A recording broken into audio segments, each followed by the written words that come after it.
Anything else? What's this reading you're talking The reading, what I'm talking about, thanks. That's one of my biggest challenges in life, explaining that. But what I do is I use the crystals to connect with your higher self, with permission, and basically channeling you. And what comes out is your challenges in life, your gifts, where you're at, what's beneficial to pay attention to, what's beneficial to let go of, all that, yeah. Often there's a message from existence, which also indicates something to become aware of. And the second part is questions about life, the universe, and everything.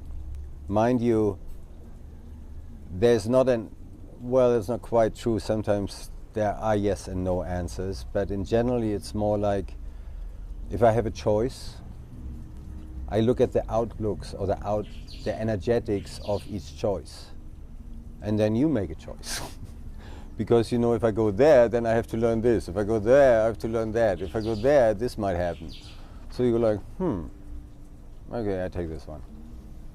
Yeah.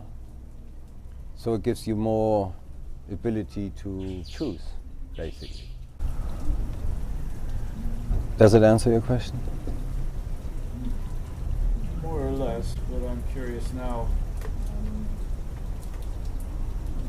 At first you told us that these things can do that. Do what? Give us answers. They can help us with that. Find the answers. They can make you more aware. Okay. Yes. And is this like a next level where you're kind of putting yourself in the position of our inner voice? I'm not putting myself, I'm stepping aside and let your inner voice come out through my mouth. Okay. And I use the crystals. At this point, I don't even know why I'm using them. Because I could just tell you. You know, just step is, you know, I could just do that. It is something to focus on. It is something to focus on. It's also more easier to digest for people. I remember I was at a psychic fair one time and I was giving readings, and beside me was this guy who just did that, right? Yeah. Just held the hand of the person and started talking, and everybody was freaking out because he was like, whoa. You know, and I was like, yeah, I would freak out too. How do you know that? But yeah, it is a focus. And I guess it does help me also a little bit to be more away. And if you follow your heart when you ask the question, then you most likely will not nosedive.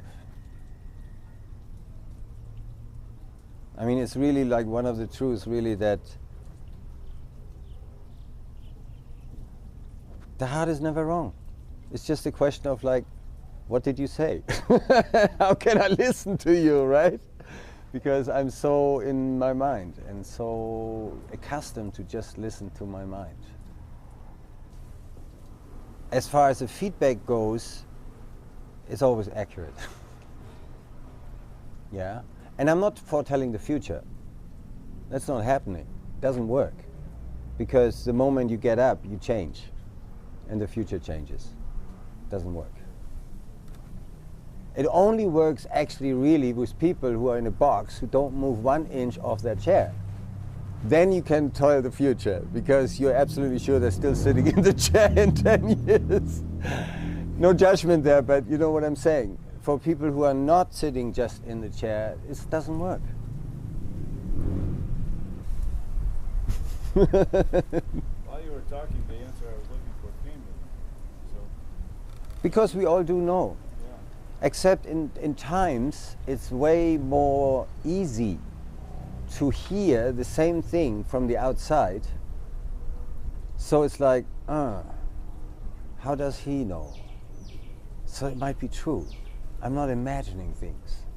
I'm not full of it. There you go. You know? So that's also a very helpful, yeah, clarity, and also more like listening. You know, like you said, the answer came, right? So that was really quick.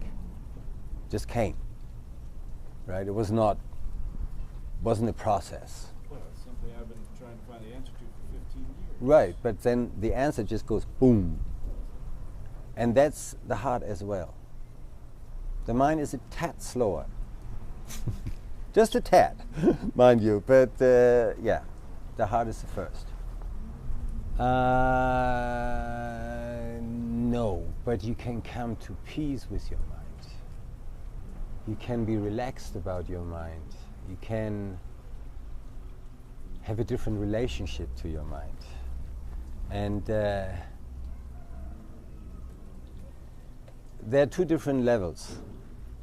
It doesn't quite work, right? The only thing we need to do to be more here in the heart is to watch the mind. Watch it. And don't pay attention. Unless, like I say, you know, you have a stomach ache and you need to do something, so you go to the hospital. That's what the mind is for. Or the car breaks down and you repair that, or you want to make money, or repair a house, or whatever.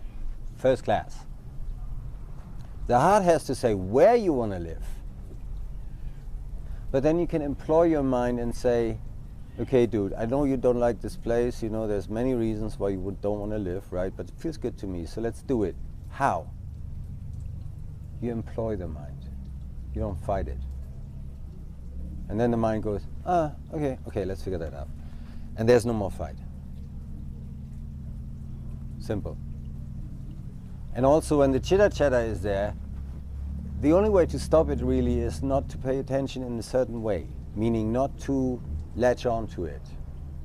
It's a thought which comes from here or here, and it moves across your screen of awareness, and if you don't hold on to it, like I'm sad, it's gone. So you watch your mind. And by it just gets quieter because it goes like, it's not listening anyway, so I might as well shut up. It's a process, it's practice. But they work on different levels.